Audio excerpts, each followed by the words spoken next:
Hey guys, this is Cole, service technician at SunSouth Lucedale, and I'm going to be showing you what to look for before you start your mower and before you cut grass. First, it's always good to check your oil. There's the full mark right there. And you always wipe it first because it's always moving around. So we'll check it again. Yeah. And this one's to the full mark, so we're good there. You never want to run it without oil. And then the next thing, we're gonna make sure that our safety switch is there, which is this seat switch here. If this isn't plugged in, it's not gonna start because it's just not going to. And then we'll get up here, and this is your fuel gauge, and this has got almost 3/4, so we're good on fuel.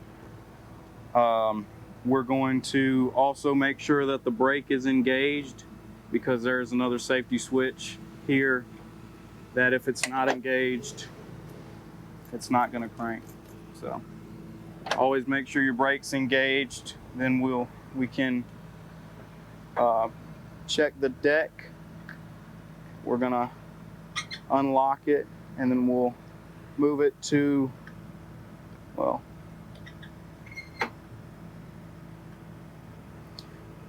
say if you want to cut grass at 2.5, and then we'll unlock it, release it down, lock it back, and then when you go to start your mower, this is the choke. You bring your choke up until it cranks, or until you hear it fire, and you can push it back.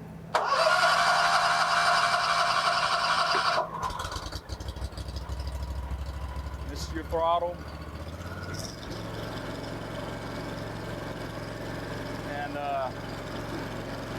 this is your blades. This is how you engage the blades here. And that's really a, unless you want to check your tires too, which these don't have your thing, and these are twills, so they're not filled with air. You also want to make sure that your spindles are good and greased up. There's a grease fitting right here. On all, this one has 3 spindles, so on all 3 spindles you want to make sure those are good, and make sure your deck is cleaned off so it doesn't lock up on you. The belt is good, it's good and tight. You got to make sure that your belt is good and tight, and that is pretty much it when it comes to what you need to know before you start cutting grass on your mower.